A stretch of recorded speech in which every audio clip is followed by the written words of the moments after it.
a really huge part of my life. I was in the Peace Corps from 93 to 96, but I worked a lot with environmental education and teachers and training teachers in Argentina and Chile, and worked on the natural resource plan for what is their equivalent of the Park Service, and their education plan for their Park Service for 2 different regions of Chile, and established one of Chile's now 5th Marine Reserve with a not-for-profit there. So when you're a Peace Corps volunteer, there's a whole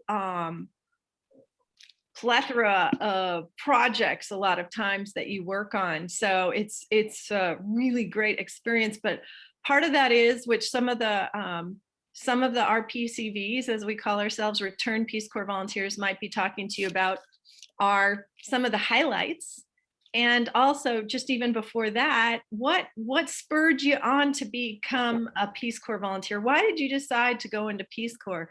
I can tell you from my own experience that I was an environmental educator and a park ranger before, and I had always wanted to travel the world, and Peace Corps was really the venue to go and do that. It offered the medical insurance and the means to go and do that. And I had some friends in the Peace Corps that had gone to some really cool places. So I was inspired to go on and join the Peace Corps.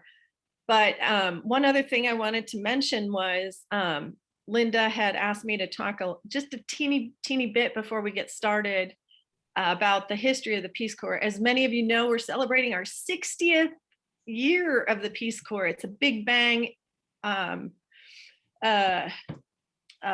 celebration, and the first 2 months are starting off with advocacy. So myself and another RPCV who's not here today, we're the coordinators, the advocacy coordinators, and we work with a group called the National Peace Corps Association, the NPCA, and we're lobbying our congressional representatives because, and I mention this because it affects and it will have ramifications for all Peace Corps volunteers to come.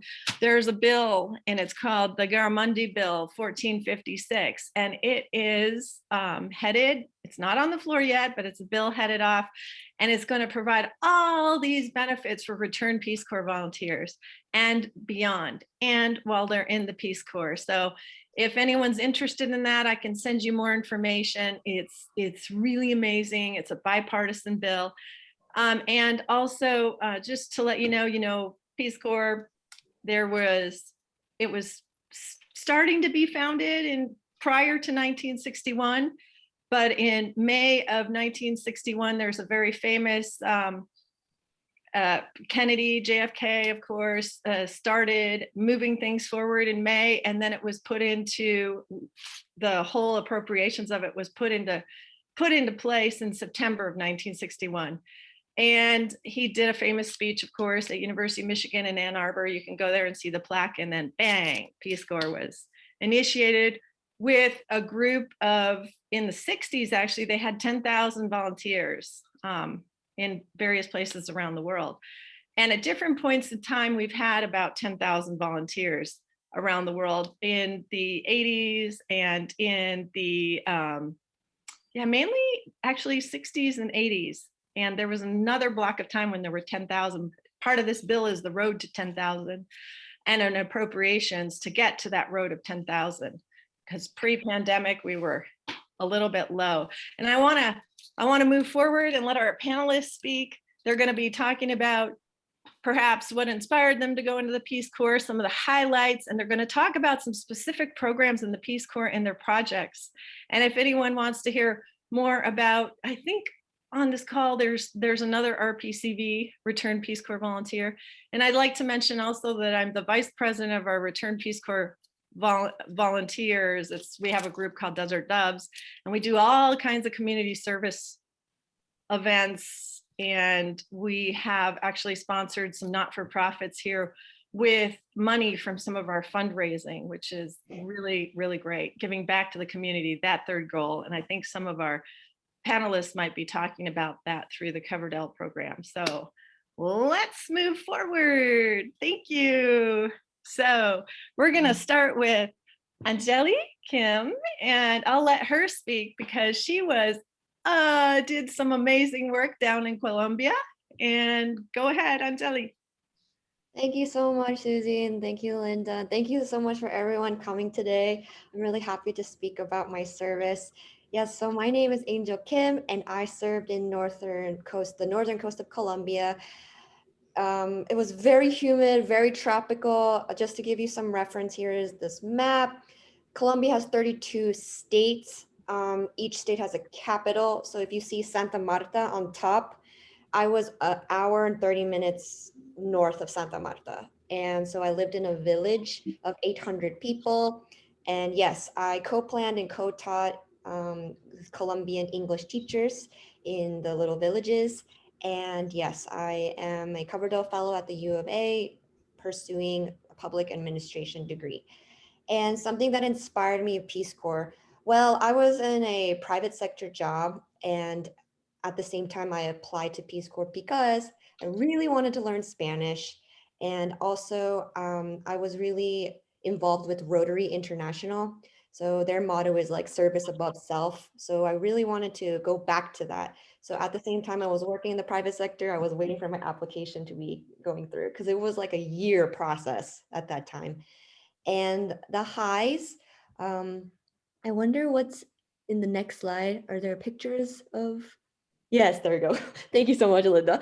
Yes, so one of my accomplishments that I'd love to talk about is this park project. So along with my education focus or priority with working with the teachers, I also did community development projects. And one of them that stood out to me was this area. If you look at the right-hand lower picture with the slide in the middle, thank you. So this was what it looked like before. And we used to have a park, as you can see, but everything is broken and rusted, etc. And one day a child was moved this slide on to put it against a bench to slide off of it. And I was like, oh my goodness, we have to do something. There's nothing to do here for the kids. And so my like lower, like very low ambition goal was to try to change this space to make it a community space. So just where there's shade to sit down. It's so hot there, so hot. The sun was terrible. So it's like shady community space. But then with kind of like an ambitious goal of maybe we could put a park. And I like created this word called diplomatic nagging.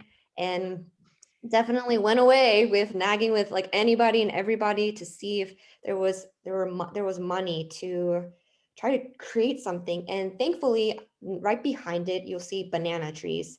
There is a banana company and they had a foundation, and they were like, we'll donate 25K to USD to create this park. So I was like, I don't believe you, I don't believe you. But then what do you know, they definitely followed through. And these other pictures show when we hosted cleanups as a community. So we were able to one by one take out dead tree trunks, take apart this old park. So that way the foundation could create the park. And so there, the top center, oh, this is a great picture. Yes, this is the park, and look at this transformation. Woohoo!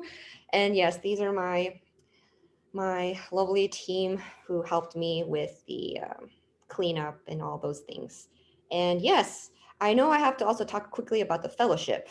So, Yeah, can you, yeah, after your, or even while you have all of us looking at your beautiful pictures, maybe you could just talk a little bit after you're done talking about your project, just give them the nitty gritty details, because there's some other folks on the panel that are saying they're Coverdell fellows, and it'll help us all understand the program a little bit. So for sure, I do have a brochure, but it's really like short, and the U of A, I didn't create it, but I don't know if you guys want to see it, or I could just run down while we look at the picture.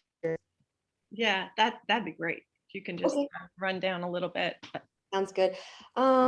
So I actually may need the brochure to just guide me because there's a lot of things of this. And these pictures, Anjali, is that also, was this another project that you? Oh, I, yes. You had mentioned, Susie, that we did a bunch of other projects and this was included. We had a composting workshop because I noticed that they would trash the garbage, or I'm sorry, not trash, burn it. And I was like, let me look into this further. Is this good for the environment? So yes, there was some exposure to composting. I invited someone to talk about it who was more of an expert in this. She's not in this picture yet, but yes, that's me and my team. But yes, I know I have, Yeah, you can share screen. okay, time limit here. All right, so I'm sharing. Do you guys see this? Oh, Okay, so I won't hog up all the time, but here is a lovely picture of the UA Coverdell Fellowship, the brochure. And so one of the perks about the UA Coverdell Fellowship is that there's so many collaborations with the schools and the degrees. And here are some numbers of what we do. Look at this, 396,000 hours of service. And we have to keep track of that. I think someone's unmuted. Okay, so there's that. So some numbers here. Can you, sorry, I don't mean to interrupt, but can you explain what that means, hours of service? So is it talking about the service you did as a Peace Corps volunteer, or are those hours out in the Tucson community? And then how does this program pay? Does it pay part of your tuition? I know it's evolved over time because I was not a Coverdell, but I was their first PhD fellow at the U of A. And I know it's changed a lot since I was in there. So it actually has a name now, and it operates a little differently. Yes, great question. So these hours of service means, okay, one of the requirements is we have to serve in an outreach assistantship. So it is 10 hours per week. We have to log those hours, and this is how we are able to calculate how many hours of service. And I currently serve at the Tucson Village Farm here in Tucson. And so that's one of the requirements. I think there was another question in there, but yes, I think I will shimmy on here. I think if we can, Linda, I think we'll save the questions till the panelists are done. I'm just trying to. I think that's a good idea. Let's save them until the end. Yeah, thanks. You can put them in the chat. Yeah. If you have them so that they're made so that you don't have to write them down anywhere else, and we'll come back to the chat. Sounds great. Thanks. Sorry to interrupt, Anjali. No worries. Some of the benefits is that we get tuition at the state or in-state tuition. So I'm from Texas, so I paid in-state. And on top of that, it's 50%. Woo! So that's one of the benefits of this fellowship. We get a stipend of 8,400. And then I won't read all of these, but all these little cool things. And yes, along with our service and community service hours, we have to do the third goal. And third goal is basically training. We have to reach out to the schools to talk about our service, about Peace Corps. It's like outreach, further outreach. And let's see here. So here's another thing that was one of the advantages of the U of A is that there's so many collaborations with different kinds of programs. I know that different schools have the Coverdell Fellowship. They only have maybe one program, or yeah, it's very limiting elsewhere. But here I was like, yes. And eligibility, you have to have served, you have to complete your service. And here are some of the guidelines of that. And yes, this information is a little bit outdated, but I think I wanted to cover all of those things. So yes, but yes, please feel free to ask questions in the chat box, but I think I'm sure if folks are more interested in the Coverdell program and maybe they're affiliated with a community service in Tucson, we could put the website in there, maybe that the brochure has, and they could link up to that and look up that information a little more. I don't want to cut you off from your slides, but I'm hoping you talked about all of your slides. And I know folks out in the audience will have questions after the rest are to come back. So Linda, did Anjali have more slides, or? Let's see. Yep. Yeah. Okay. Thank you for explaining the Coverdell. Oh yeah. Columbia, back to Columbia from Tucson. Now look, that was a celebration of your birthday, I think, right? Oh, the upper right-hand corner we made a traditional soup called sancocho, and then the left is just a little picnic. It was so hot. I remember I was sweating so hard. And then the lower left is my graduation of the tour English what's it called, my community tour guide English class. Yeah, Pretty yeah, fun. it looks like a very special experience. All right. Thank you. Thank you so much for taking us to Colombia, Anjali, and explaining the Coverdell program. Now we're coming to Chandler, and Chandler served in Thailand for some years. There's some other RPCVs we have in Desert Doves that were also in Thailand. And he's going to talk to you about highlights from his program, perhaps what inspired him to go into Peace Corps, and a really special program that the Peace Corps has called the World Map Program. So Chandler, go ahead. Thank you for coming.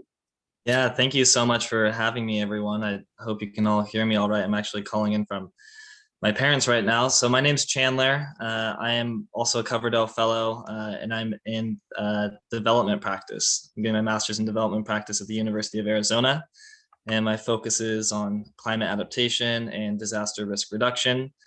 With the Coverdell program for my outreach assistantship, last semester I worked with Watershed Management Group, and this semester I'm working with IRMA, which is Integrated Risk Management Associates.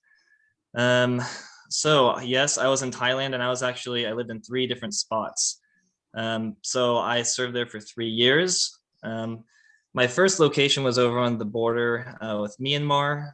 And if you see the top left, there's TAK, T-A-K. I had an emergency site transfer, and I was sent all the way down to the south in the border of Malaysia in Satun province. And then for my 3rd year, I moved up about 4 hours north of Bangkok in an area called Phetchabun, which is near Pitsanalok. And I served as an English education volunteer with a primary focus on teacher trainings. So I'd work primarily at one school for a set amount of time with 2 or 3 English co-teachers doing curriculum development, different classroom management development strategies, and then also co-teaching in the classroom together. And on top of that, I worked on larger, more regional teacher trainings as well that were focused mainly on 1st through 3rd grade English learning. And for my 3rd year, with the local area office education office and Peace Corps, we developed a teacher training curriculum that's low cost, regional, and can be replicated by future Peace Corps volunteers that work in the education sector. That has since been implemented into Peace Corps Thailand's education curriculum. So what got me into Peace Corps, throughout college, I started wanting to go into politics. I worked on Obama's campaign and then a political campaign up in Sacramento for 2 years. I was disaffected by politics, at least in the national level, and I thought I wanted to be a lawyer. So I did the pre-law route for a little bit. I didn't like that. Then I went to international relations, and I ended up working in nuclear power, which was very corporate, and I just couldn't find my niche. So I did do a little bit of traveling after I graduated from my undergraduate degree, and I found that I wanted to explore more, but much like Susie, I needed something that could also help out with the medical expenses and provide some sort of stipend. And I also really wanted to dive into a new culture, learn a new language, and Peace Corps was the perfect opportunity. So I actually applied for Peace Corps without any country in mind, and Thailand is what was selected for me. So if you could please go to the next slide, we can talk about the World Map Project. So it was primarily focused on English teacher trainings, but this is something, the World Map Project is something that we did as a secondary project. So I believe I did this with other Peace Corps volunteers at about 5 different schools. And the point of the project really is to, one, at the request of the school, help provide a learning resource that can be used in the future. 2, to also involve students and members of the community with creating the map. And then 3, using that tool in a way with your co-teachers that can be replicated in the future. So it's really helpful for teaching about geography, social studies, but also it's fun for the kids as well and members of the community to look at different regions of the world and to have that resource available at school. And so it's a bit of a mind expanding tool, especially for some of the kids who are younger, to see Thailand and how small it is on the, on a global scale. So these are all different pictures from different school projects that we did. In the center is me after we had finished one of the world map projects. This was one of the sessions we had for an English seminar, which was a 3-day seminar, and this covered some basic geography, but it was mostly for fun. And in the top right is one of my best friends, Clarence. That's him with one of his students getting the final touches in on the map. And then throughout the rest, let's see, on the left side and bottom left, these are pictures from 2 different schools as well. And basically for the World Map Project, what would happen is it was a 3-day process. The first day we get a projector, bring it out overnight, pencil in the borders of countries. The second day, we'd have kids come in and they would paint. We'd assign different colors for different countries. They would paint. And then on the third day, we do touch-ups because it was a very messy project and it never looked good on the second day. So you always needed a third day as well. But by the third day, you usually had this finished product, which is somewhat of a sustainable resource and should last for 10 to 15 years, depending on what the climate is like and what kind of weather they have. And I don't know if there's anything else, but oh yeah.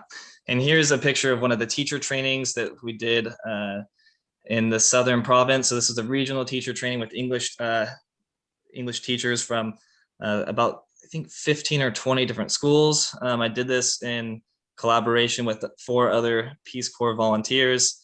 And these were 3-day teacher trainings that were replicated 4 different times. And it was for primary or 1st through 3rd grade teachers, focused on classroom management, English activities, student-friendly techniques, and trying to phase out corporal punishment, as well as English resource development. So this was at the end of this particular training, and each teacher has their certificate. And next, if there is another, I'm not sure. More, and that's it. Okay, and that's it. Well, Chandler, I just wanted to, with the World Map program, did you all then work on that geography in English so the students would have their practice with English, or were you using your Thai intermittent? That's a great question. So yeah, so we used it for English. So oftentimes in Thai, there are, even for country names, different names that are vastly different than the English names that we've given them. So, and then it was also great for directional practice, as well as for the older students to maybe write out a paragraph and present a paragraph about a country they'd want to go to or something that they're interested in terms of geography. So we would oftentimes use this as a tool for students to present on, and also for the visual learners to get a better understanding of the material that we're teaching. So rarely did we ever use Thai. We tried not to use Thai in the classroom or outside. It was just confusing for students, and we wanted to have them think in English if possible.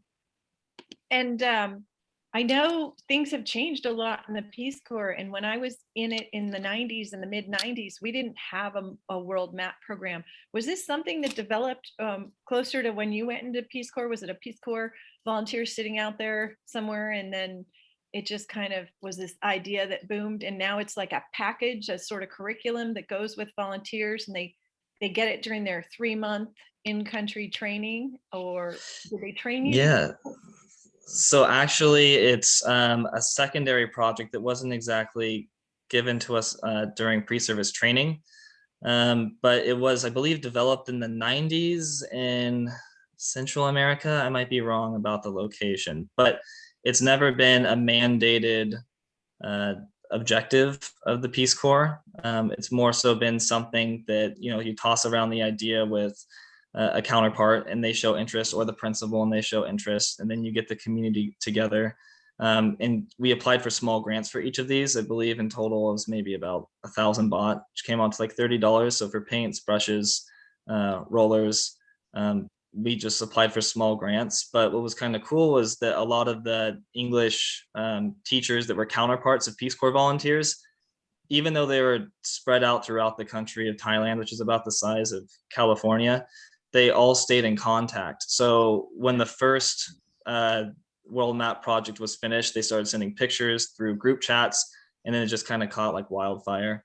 And there was a chain reaction of everybody wanting to do a world map project. So this led to maybe like 6 or 7 world map projects happening within the course of 4 months or so. That's great. Yeah. Okay. So no, it wasn't mandated, but it was something optional. It was an additional resource that could be provided at schools or even in the community level if you had a blank wall. Ooh, thank you. And I'm sure we're going to get some more questions at the end for all of you. Angelica is next, and she served in Madagascar. And I'd like to introduce her, and she's going to actually talk a little bit about, of course, highlights, and then perhaps pre or post, what inspired her to go in. But she's going to focus on a program that Peace Corps has in many parts of the world. It's the Malaria Project program, but specifically in Madagascar, her work in Madagascar.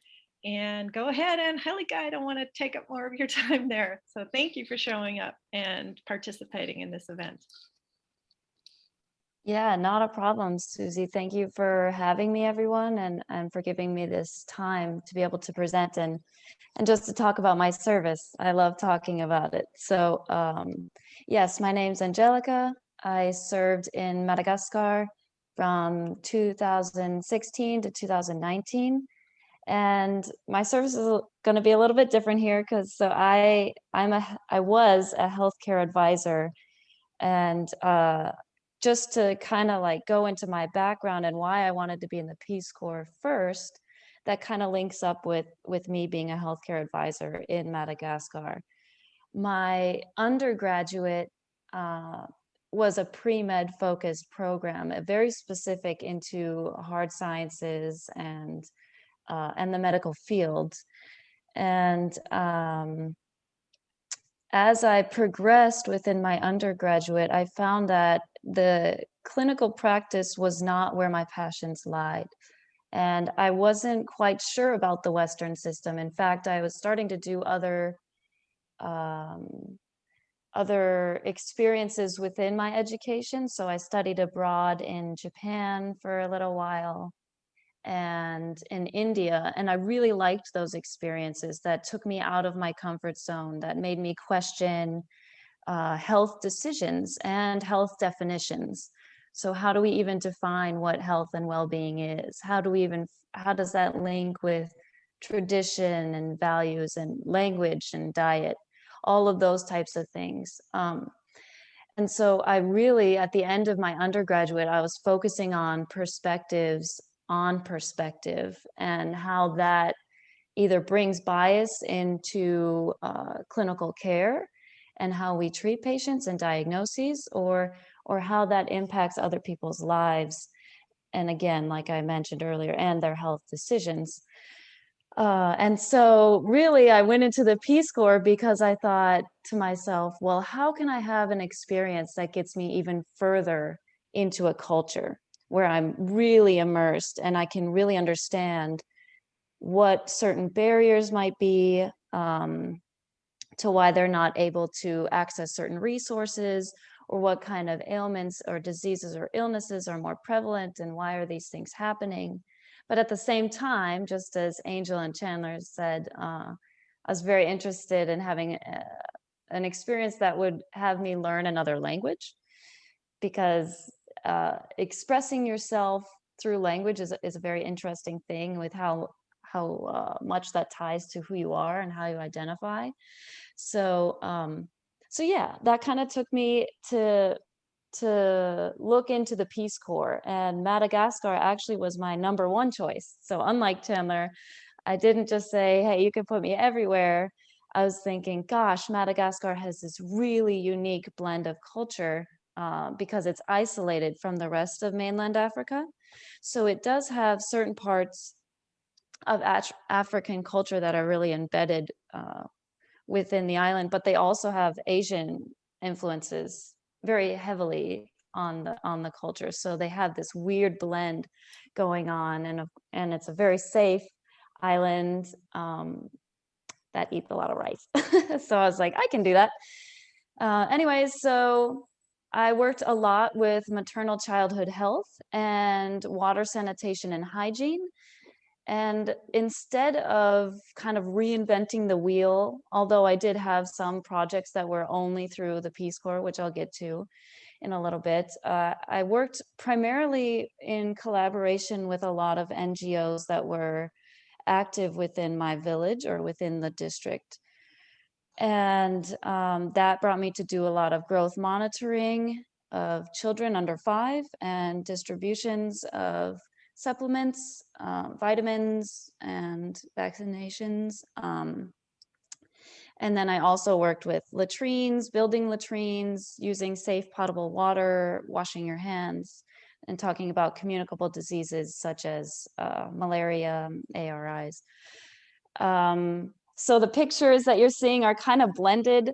The slide previous had me interviewing different health promoters that worked mainly with women. And then on the right-hand side, I actually presented on my grant that I did. I built a maternity ward with the help of my community that was an extension of the local hospital. And that was mainly because when I was there, they did not have any space that was private or allowed them to have a space to cook and to sleep. They were all combined into one. So if you were staying at the hospital, you had an extended stay seeking treatment for, say, malaria, you were piled in with a woman that just gave birth, and there was no space there kind of for them to have their own healing. So we created, and you could see it it's a little bit small. I'm sorry for the picture size, but it's just to show like the whole process of what happened. So before, you see, it was just a plot of land. The commune or the local governance, they gave us the land to build on. We had meetings, and then we ended up with 3 bigger rooms that would be able to be locked and to give that privacy, and also to inspire people to use the hospital to give birth. So they were having a birthing attendant at their birth. Can you go to the next slide, Linda? Sorry. You want me to Thank go you. on? Nope, this is perfect. So I'll kind of get into, as you could see in the bottom right, we're biking. So one of the projects that I was asked to speak about is the malaria bike ride.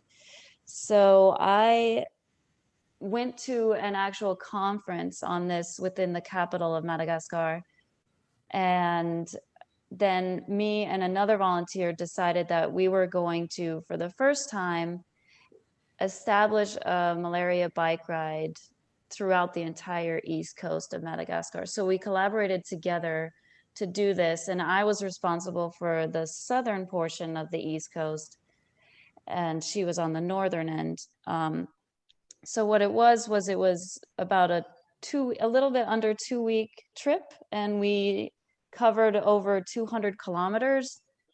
And so I worked with 9 other volunteers, and we went from site to site teaching about malaria prevention, treatment, early care seeking. You do a lot of fun and interactive activities to get people interested, and different sites had a specific demographic that we wanted to target. So some of my peers or other volunteers wanted to really focus in on students. So we did presentations at schools, or we also did things with the local hospitals.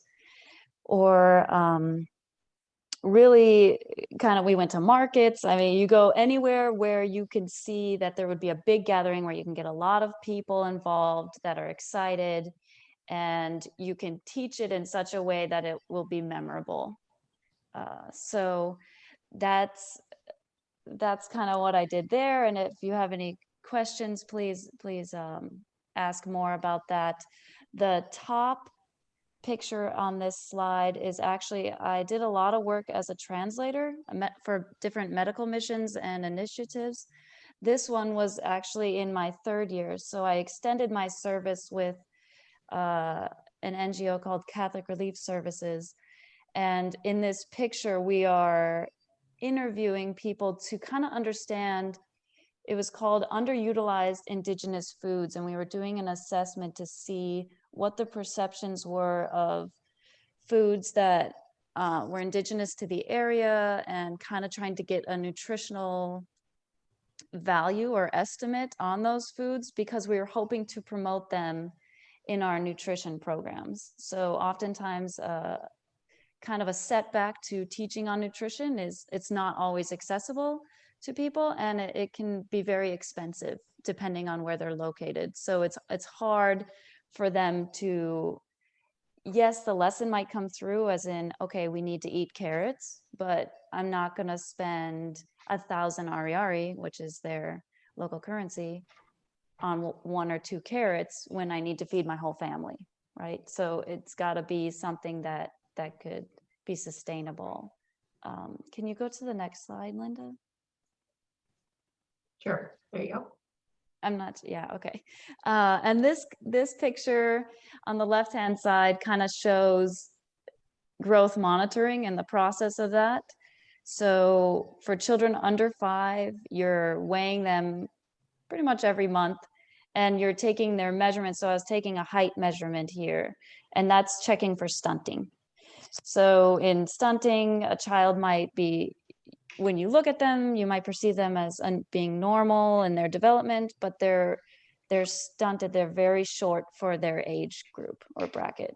And that has major effects down the line in their development, both mentally and physically. And so those processes often ended up with lots of children crying and screaming and running away from me, and their moms laughing because they were like, oh my gosh, he's so scared. Let's put him in this little, it almost looks like a little diaper that you put him in, like a little sling. So there was plenty of kids crying in that. And then this picture on the right is just me hiking in Madagascar. So that's just showing you the beauty of the countryside there. And I don't know if there are any other slides, but Nope, I don't think so. great. So, and then are we, Susie, do you have any questions in particular, or did you want me to speak any more about any specific project, or even more on the bike ride at all? Well, I think probably some of the members have questions for you, and we'll save those for the end. But one thing I just wanted to ask before we move on to Janet is, with the health programs that you were working on, are these like generally, when you might want to talk about just really briefly, because I know all of us went through, at least I know I did, and some of you did, a 3-month in-country training period. And Peace Corps evolved with some of that. So when you got to country, did they train you with some packets of how you were going to proceed at your site with some of these health programs, and are they used in other countries around the world, kind of like the World Map program, even though it's a secondary project that Chandler talked about during your training, when you knew you were going to be doing in Madagascar the medical projects? Yeah, that's a very good question. Thank you, Susie. Yes, in your pre-service training, your first 3 months as a healthcare volunteer, you get the whole lowdown, so to speak, on the health situation within the country and within certain regions. And also you're given a packet with helpful tools in your sensitizations or your teachings. So if you're talking about nutrition, in that booklet, there are provided ways of, you can use this flip chart and you can write it out in this certain way or do this activity, and it's explained kind of step by step. However, volunteers are able to then be a little bit more flexible and innovative and creative with how they do that at their particular site, because it might not be effective in their location. There might be a different way that would be more effective as a teaching method, if that makes sense. So you And have for to, me in particular, sorry, so you have to adapt it to the cultural lens, not only of the country, Yep. but you have to, which is something we learned in training, you have to adapt it to the cultural lens of the specific even site, because many sites within a particular country have their own culture. Yes, absolutely, because we were trained in the center of the island, and then we were all put into different sites on the surrounding area, and every culture, subculture, as you were talking about, Susie, would have a different way in which would better be, you would be able to teach them more effectively. So for me, I really took it to the villages. I really wanted to spend a lot of time being outside of that hospital setting, just sitting near the hospital or waiting for patients to come. I was more interested in educating people so they would come to the hospital, because we didn't have a lot of people utilizing the hospital facilities. So I really wanted to get out there. And thus my schedule was very flexible, and it depended on events that were happening, cultural events, or maybe even the weather. I couldn't get to certain villages, and collaborating with people in a very different way. So the way you tell somebody you're going for a meeting is, hey, you see that person on the road, and you pass the message on, and they cross a river or two, and they pass that message on to somebody else that's a little boy that'll pass it on to his mother. You know, it's all word of mouth. So it's very interesting to work within a totally different mode of communication as well. I wasn't able to call them or send them an email to say, hey, I'm coming in 2 days. But yeah, on the map, I'm sorry, I should have explained earlier. So you see Madagascar in the big script there. If you look to the right, you'll see Tuamasina. My first 2 years, I lived a little bit south of there, along the coast. And Antananarivo is the capital. You see the little star right under Madagascar. And in my third year, I lived in Tuliara, which is down on the southwest side, on the west there, under Murumbe. Yep, right there. So I had to learn a whole new language and dialect and way of living again in my third year. But yeah, I don't want to take up too much time, but if anyone has a specific question, I'd be happy to answer it.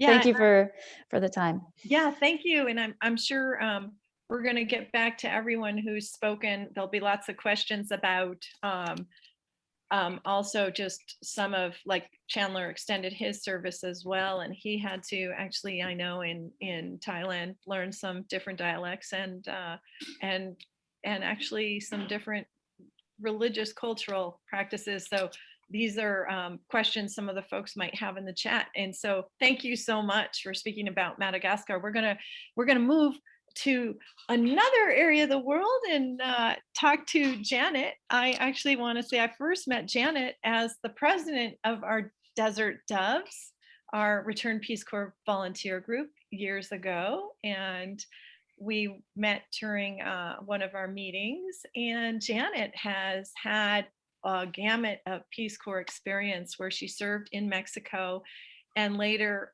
she became a Peace Corps director in Moldova and Timor-Leste.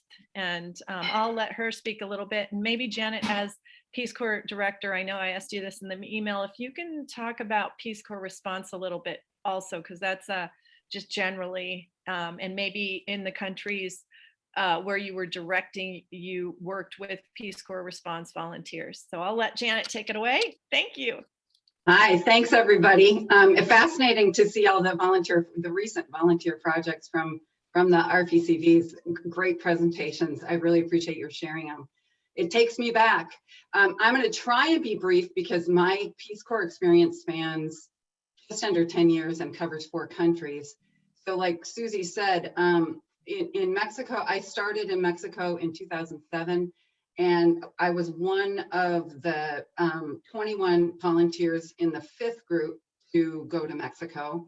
And there I worked in a natural protected area, business advising 5 small communities that had grown local ornamental cactus. And we were trying to figure out a way that these 5 communities could work together to have the scale to sell the plants and improve the quality of life in their small villages.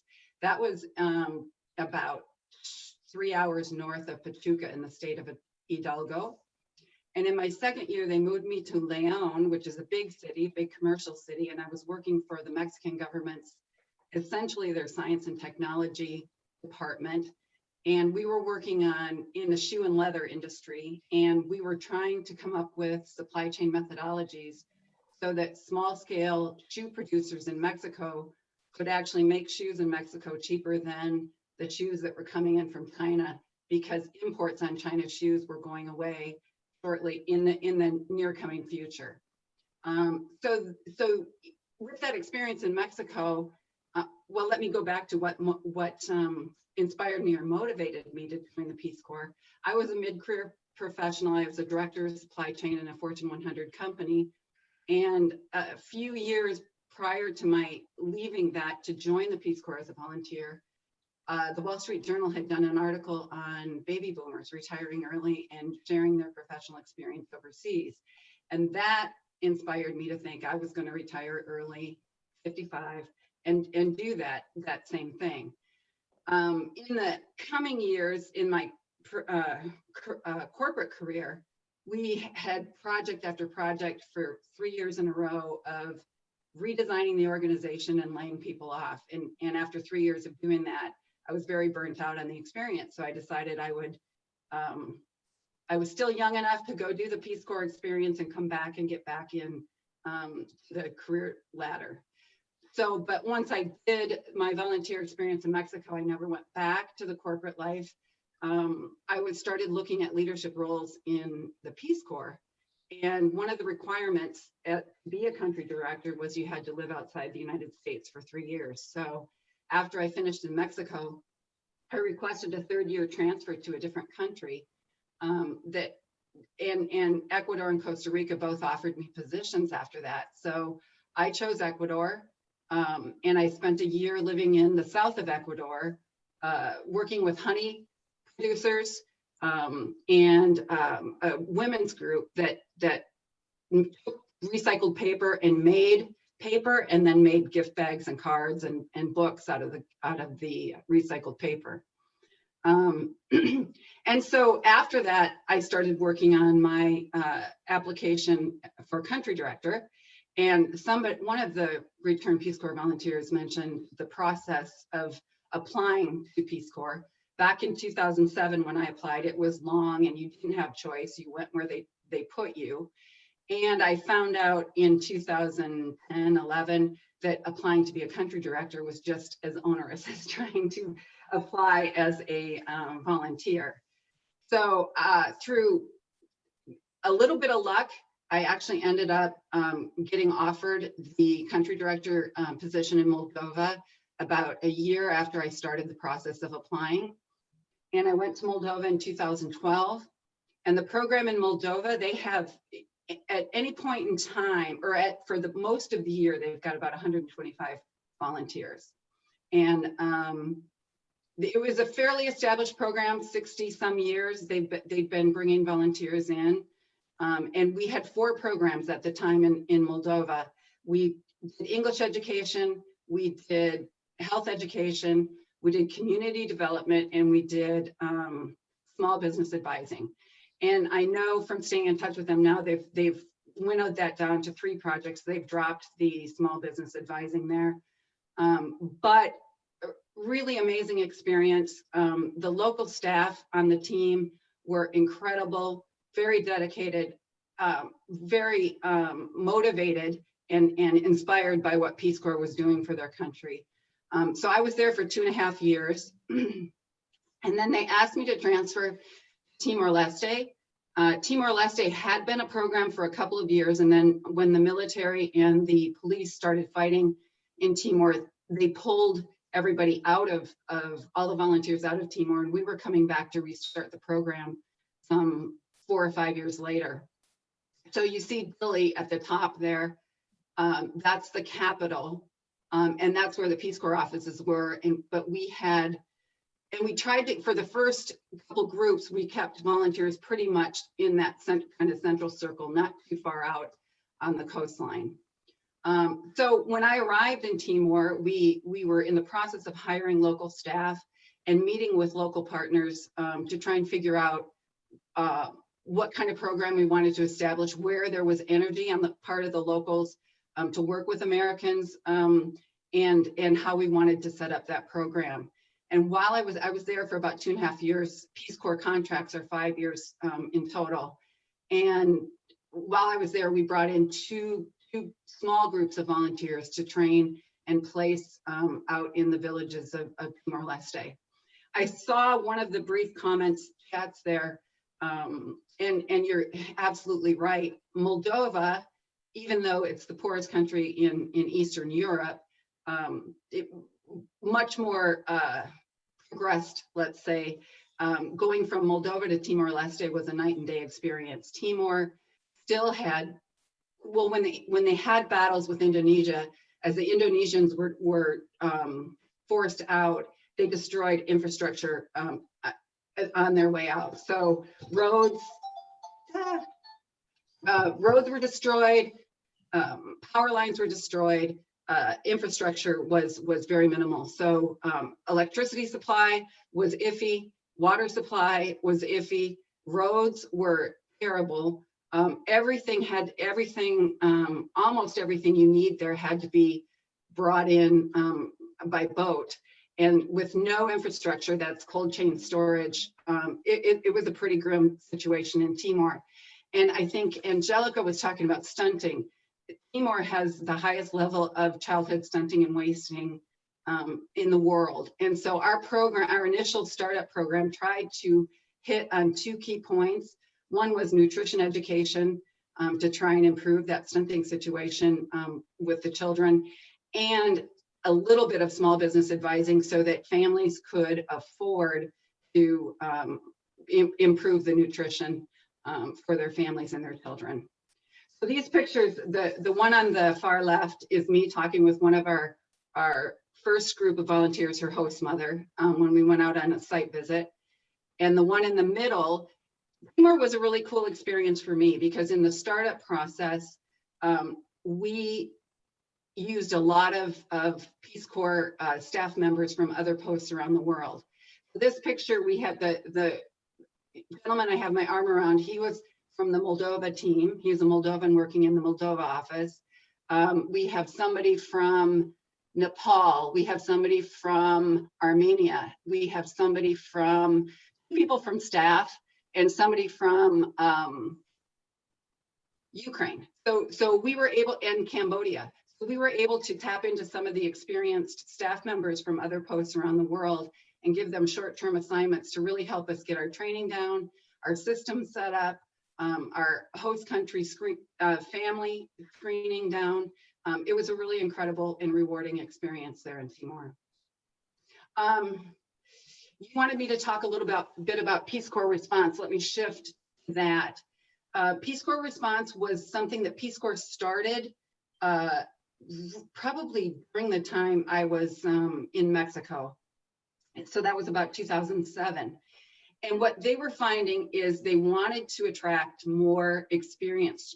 The primary profile of Peace Corps volunteers is right out of undergraduate or graduate school. And they were finding, they were trying to increase the numbers of experienced business or science or healthcare professionals. And what they found when they interviewed those candidates was they couldn't commit to the 2 years plus 3 months of training. So they designed Peace Corps response to be a way that some of those experienced professionals could serve for a shorter period of time And then the host countries could benefit from the advanced experience of some of these Peace Corps response volunteers. So what right now, if you look on their website, there's a bunch of openings for Peace Corps response, and they're looking for people with a little bit of specialized experience that they can bring and come quickly up to speed. The difficulty with Peace Corps response is if you're in a country where you have to speak the local language, finding that experienced individual that has language skills that can effectively communicate without going through the Peace Corps language training, that's a little bit of a challenge. So if you look out there right now, which I did before this, most of the Peace Corps response positions either require Spanish, so they're in Spanish speaking countries, or they've got partners in the host country that speak English. So they've got a partner that can work with an experienced English speaker and really get some progress and some results very quickly by partnering the Peace Corps response volunteer with an English speaking host country national. I don't know if you have any other questions on that. Wow, thank you all. We do have some questions in the chat. I guess I'll go backwards on some of these. Is there any age limit in the Peace Corps? And it's asking about youth, and I'll ask about older. So what are the parameters? And I'll insert at the same time, what about couples going together? So I can speak briefly to that. We do take couples. Moldova had, when I arrived in Moldova, we had one volunteer, a very experienced teacher. She was 82 years old. So Moldova, because they had better healthcare than many of the countries that you heard from. Moldova was able to take a lot of senior volunteers, and we had quite a few senior volunteers in Moldova, and married couples as well. So we do take married couples, and they do take people of all ages. And somebody else, I think, was it you, Angelica? Did you have something you wanted to respond to that too?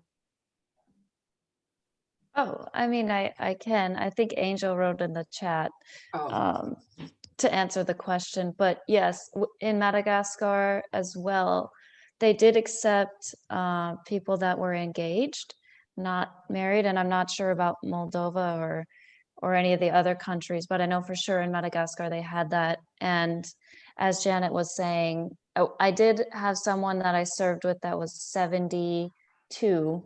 But overall, the infrastructure wasn't there. So it was difficult. And she was actually placed very close to the capital just for safety purposes. And then most health related issues had to go to South Africa to be handled. I'll add that in Chile, where I was in the Peace Corps, we came in after the dictatorship. So we were post with the democracy starting again, and we had some volunteers in Chile. They call them la gente de tercera edad, the third age. So when you're older than 65, you're entering your third age. They don't say seniors, they say third age folks. And the volunteers, some of them that came in, we had one volunteer that was 90 that had served in Poland. And then he transferred over to Chile for a year. The volunteers, several volunteers that were married and retired. The program in Chile that attracted or actually recruited the folks that Janet and the other volunteers spoke about, what were folks of the third age that worked in small business and small business development. So we had in Chile several programs. We had natural resources, we had an education, English. There were a lot of programs and small business development, among others. And there were health programs because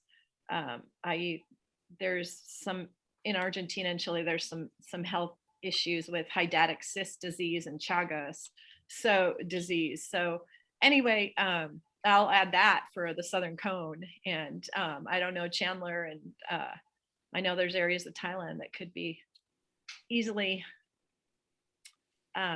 worked there for medical convenience and all that kind of stuff? Did you have areas in Chandler and Thailand? I just think that the Peace Corps has had this reputation for mostly being young people just out of undergraduate. And, I think that there are lots of people, if they knew more broadly about the program, would, see this as a great opportunity. I'm thinking particularly, we've been supporting the local teachers in the last year with various programs. And, I'll send this to someone who, this recording to someone who broadcasts that out to all of the teachers in the Tucson area. Because I think that it's the kind of thing where if you're single still, or even as a couple, you may want to volunteer as a change of geography and change of life. And even if you're thinking about graduate school, coming back later for one of the Coverdale scholarships. And I'll also ask Janet, with Peace Corps response, or any of you, if you want to comment on it, do you have to have been a Peace Corps volunteer for a year or two before going into response, or is that not a requirement? No, I don't think it's a requirement unless it's changed since I was there. But I will say about the Mexican program, I was the 5th group in 2007, and Mexico had a slightly different arrangement with the Peace Corps and the Mexican government. And we were not a unilateral or a bilateral organization there. We had the Mexican officials. We worked with 2 government agencies in Mexico specifically. And President Bush and President Fox had this Partnership for Prosperity agreement, which started Peace Corps in Mexico. And the Mexican leaders in these 2 organizations reviewed all applications and chose the volunteers that they wanted to come work in their organization. And they wanted people with experience. They didn't want anybody right out of college. So when we went in, our group had, we had many in their 60s and 70s. Our average age of our group of 21 was 50. That's a kind of a unique program. And my understanding is, since I left in 2008, they've tried to gravitate more towards a more traditional unilateral program there. But there's lots of opportunities for folks with experience and age and good health. They're pretty particular on health clearance because they don't want somebody to get into a health situation that the host country just can't deal with. And also I'll add to that, Janet, which anyone in the panel jump in, but for instance, just in the different eras of Peace Corps, for instance, in the 90s, I had been out of college for 4 years before I joined, and I was considered an older volunteer because I wasn't right out of college at that time, but I act older than average age. And I was in my later 20s, but in the program that I first went into, Argentina, it was interesting because the U.S. Park Service set that program up with State Department and with the agreement of the Argentine government. So there has to be, of course, as Janet has been explaining, the country has to come and ask the U.S. government for that. And a lot of times there's this tie. Although Peace Corps sits alone, there's the link to State Department for some of these asks and this diplomacy. And so the first group of volunteers in Argentina, we were the 2nd group to come into Argentina, but it was set up by Park Service managers and higher ups and folks that came from places like Santa Monica Mountains National Recreation Area, who went and scoped out the country with a program that sits in the Department of Interior and USAID. It's called the International Technical Assistance Program, DOI, ITAP. And they went in and they started looking at Argentina and the request. And the idea was 1st year, 2nd year, it's going to be all natural resource volunteers. And we're going to focus on they want the parks and protected areas. So that was the focus of that. And folks have mentioned a little bit about the training period. Well, by the 90s, the training was set up so that you meet with countries, say in Miami, we met with folks going to Uruguay, about 40 volunteers that were going to Uruguay, folks that were going to Argentina, which was a much smaller group. There were only 13 of us at the time, and we were the second group going to Argentina, and a huge cohort, by huge, I mean like 50 volunteers going to Chile. And we met in Miami for 2 or 3 days. We were put up in a hotel, and it was called the staging. And we were injected with shots at this federal building, and they had these mini leadership trainings. And then after that 2 or 3 days, we were sent down to Montevideo, Uruguay for 3 months to do language training.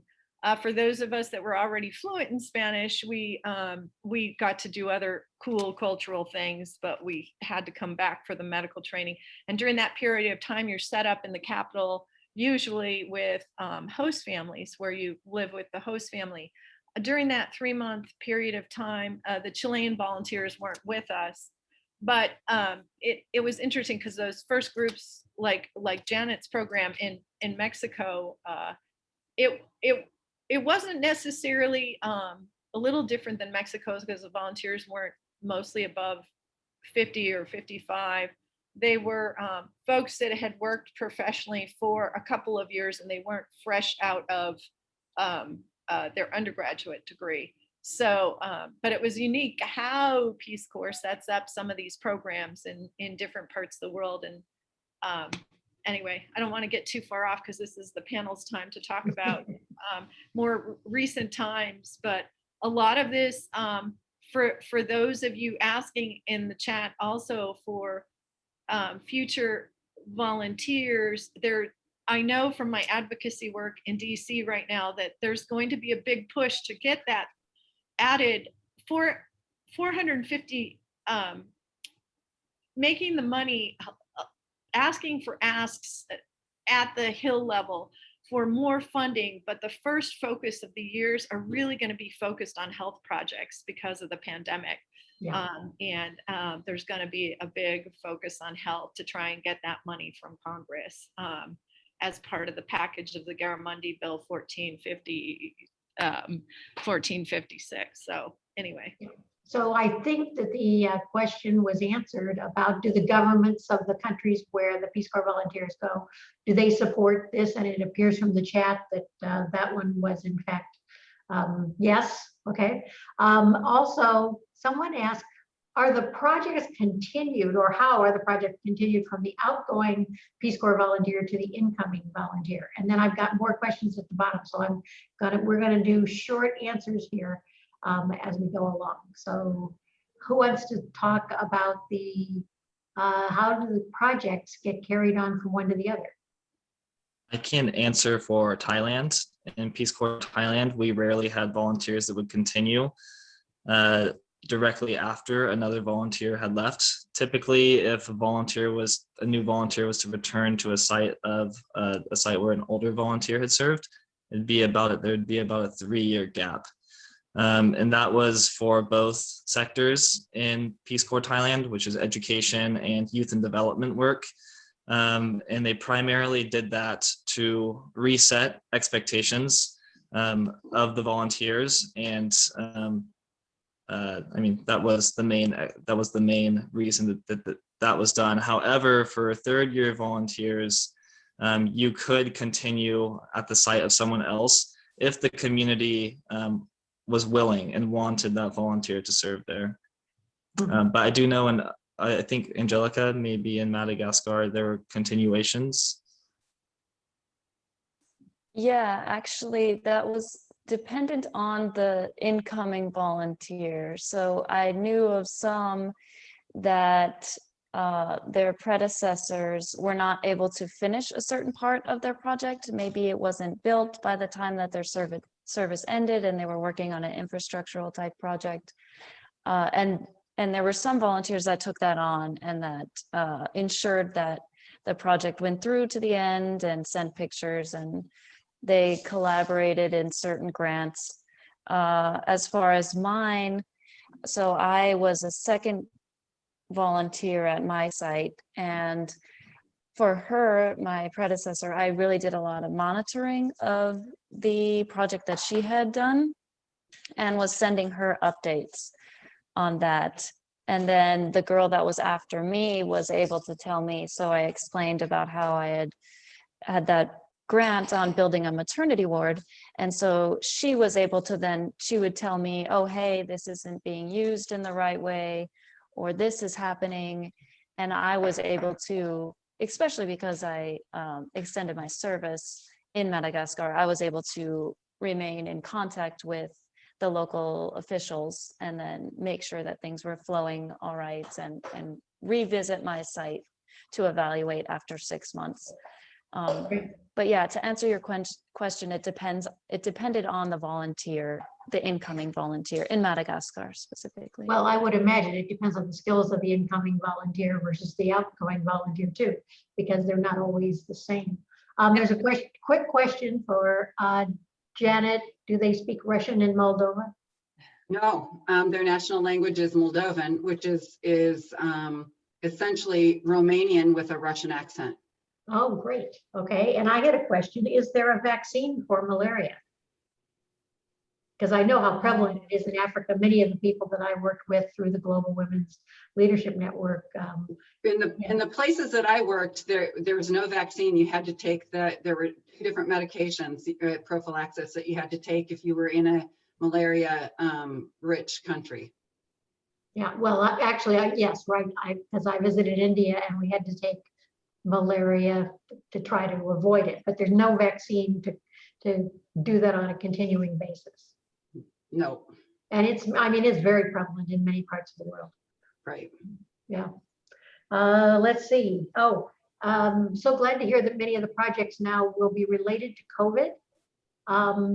Do many of the countries where you served, have they closed their borders to try to, keep COVID from, I would think an island like Madagascar might be, and as was New Zealand. But what have you heard from your countries about COVID? Angel, do you want to, Angel, you want to speak about that for Colombia? Do you know? Have you had contact with your? Yes, actually I'm married a Colombian, and so I am working on the immigrant visa with him. Very tedious. And I visited last December. So I can't remember when they reopened the international flights, but at that time they required a COVID test. But then they got rid of the COVID test requirement, and now we're back to requiring it. So yeah, there's that. But COVID is pretty intense, especially in the capital of Bogota. But I feel like they're much stricter than here, because everywhere you go, you have to sanitize. You have to rub your feet on some kind of sanitizing mat and they check your temperature. So yes, I'm unsure of where the spread is happening, perhaps in the public transportation, because they have opened that. Yeah, So, very crowded. yes. All right, so are there any other questions from the CJ, or who's down there, Sandy or Leslie or Mary or Jane or Joan? I know, I don't mean to put you on the spot, Leslie, but Leslie was a volunteer in Madagascar. And she actually is working with 2 of the panelists, I believe, because her with some of the Coverdales with Irma. I don't know if Leslie had any questions or wanted to make a comment. Leslie, you're on mute at the moment. Hi, thanks. No, it was really fun to jump on and listen to all of this excellent work. And I was so excited to learn about the new generation of Peace Corps volunteers. I've been out of it for a while. No, fantastic to learn. I don't have any specific questions, but it's great to see your interest and to learn about the news. Yes. Sandy, do you have a question? You just lit up? No, you just lit up. You're on mute at the moment. This is international. 5 days ago was International Women's Day. Doing all my work around the world, I thought that the Peace Corps was an appropriate topic. The thing that I've been surprised at during this broadcast is really how little I know about the Peace Corps. from the ages of the people to the kinds of projects that they really do in their countries. This has been a super, information-rich get together, and I thank all of you for both your service and for being here today. And I will Thank say, Linda, we have over 500 returned Peace Corps volunteers in the Southern Arizona area. And we actually, if you were to come to one of the meetings, when we have in-person meetings, but and speak about some of the projects, or if AAUW were to speak about its organization to our RPCVs, we have volunteers working that aren't even Coverdales, but just working in the Tucson community, bringing that third goal back to Tucson. Peace Corps became a very good, a part of their life. Like I'm sure everyone on the panel can give an example, and they have given examples, but in my own case, when I returned, I went and worked on a master's degree in marine resource management, and I went back down to my site, but with contacts I had made, and did my field work north of the site with fisher people that had relatives in some fishing villages north of there.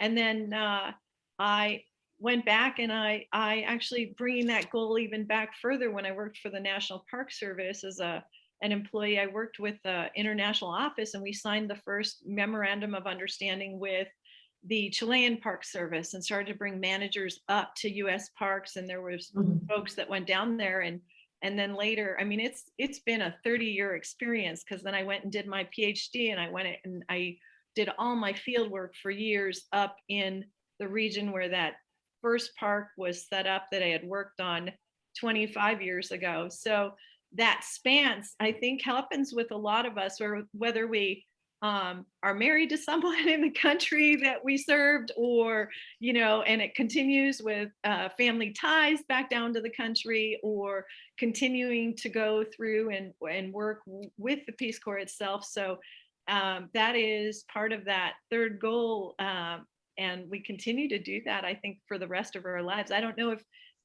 anyone has had contact with their countries recently, but it is fun to go back and see how long some of the longevity of some of those projects, and the impacts of some of those projects, and how you can bring those projects back to even current workplaces, which I'm sure a lot of us could talk to you. Yeah, this is a network, right? This is a network of the Peace Corps volunteers, especially because you have things like Desert Doves to keep them all together. But they bring so much knowledge, right, about international types of subjects. I don't think that that's very well known. I'm very glad that we had all of you with us today. And I hope that I'll accept the invitation from Susie for the incoming president to come and talk to your group at some point in time. Because I think we have some very interesting things that we're doing in the Tucson area that might That tie together. Yeah, might tie together. I know we have, from the University of Arizona, we have a Lindsay Fellow that is a mini Coverdale, I believe, or very similar to it. And she serves, we've had one every year for the last 4 years. So Shirley? Yeah, the Peace Corps might be interested in a speaker from Great Decisions. They might be interested in joining Great Decisions as well. Great, and Great Decisions is a program that has about, I think, 5 different broadcasts. Now you're virtual, you're local, but we have about 30 groups in the Tucson area, and they meet at different times and different places. So right now, most groups are on Zoom, but we'd be glad to speak to the Peace Corps and talk about the program and how it works. Yeah, it's all about international policy. And I didn't bring my book down here, but every year they publish a background book on each of the sessions that they're going to hold. And they're held at these 30 different groups. And I think it might be very interesting for some of the international RCPVs. Yeah, the topic coming up at least for our group, on Monday, is on the World Health Organization. So that might be of particular interest to Peace Corps volunteers. So Susan, you can contact me and I can give you details. Great. All right, well, thank you all for joining us today, and join us, please, April 10 for the wonderful session by Susan McFarland, as well as the election of our of next year's officers. Jane is also, she has volunteered to stay on as treasurer, so we're very appreciative of that. It's one of the hardest positions to find in our organization. So we do appreciate her volunteering. Yes, I know. She does an awful lot. She was my backup too if I couldn't get my computer and internet working down here. So thank you, Jane, for sending out the announcement and for being there. You got my back. Thank you. And Linda, before you patch off and the students patch off and Janet and Leslie, is there any, I know you explained to me in the email, and I know, could you tell folks the benefits of AAUW for students as far as membership goes? And sure, anybody who is a student at the University of Arizona or now community, Pima Community College, can join AAUW National for free. And we're all about equity for women and girls. We focus on advocacy, we focus on research. We've done several research reports when we focus on education. If you become a member, you also get from national, you are alerted, to votes on issues which deal with equity for women and girls. It's called, what's it called? Something action. Help me with the acronym. Instant action. No, anyway, you can respond and tell your congressman and senator what you think of the bill just by, pressing a respond, because they know where you live and who you have as those representatives. At the state level, we have forums twice a year with quite interesting speakers. Anna organizes that with one of our past presidents, Michelle Higgins. The topic last time was diversity, and I found all of the speakers to be very, very interesting. We've covered education. Red for Ed was one of our speakers once at a forum, and I was fascinated by their work a couple of years ago. You probably weren't here, but they did amazing work to try to get better salaries, right? And more money for education in the state of Arizona. Always a battle in the state of Arizona is money for education. At the local level, we teach Start Smart sessions, which are how to negotiate your first salary at the University of Arizona. We have this year been supporting educators locally. We gave, let's see, they were $100. We gave 50 $100 gift certificates to local teachers to buy supplies for their classrooms at Christmas time. Jane and Joan have just organized something we call March Madness, which is giving $50 gift certificates to, I'm missing the name of the place, Jane. Jonathan's Educational Resource. Yeah. Yep. And so far we've awarded how many, Jane? We've awarded 10 so far. We're going to do another 10 on Monday.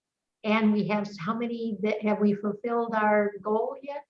We have not. We've raised $1,650 out of $2,500 to go. So we're working on that.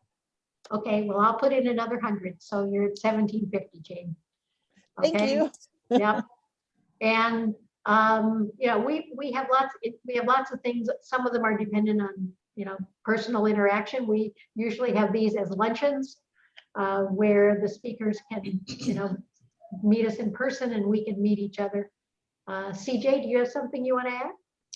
No, I just wanted to be able to say thank you to everybody who presented today. Yes, I'm sure they're welcome. Anyway, we have lots of things locally. We have websites at the national, state, and local level. We do also, the national level gives scholarships for and grants to mostly graduate students.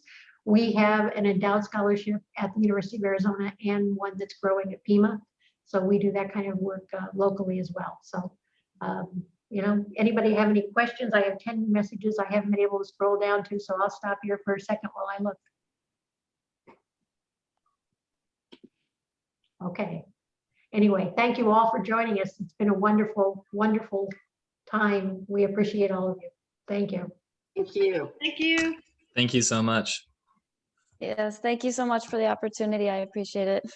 Oh, you're welcome, Angelica. Thank you all. Thank you, Linda.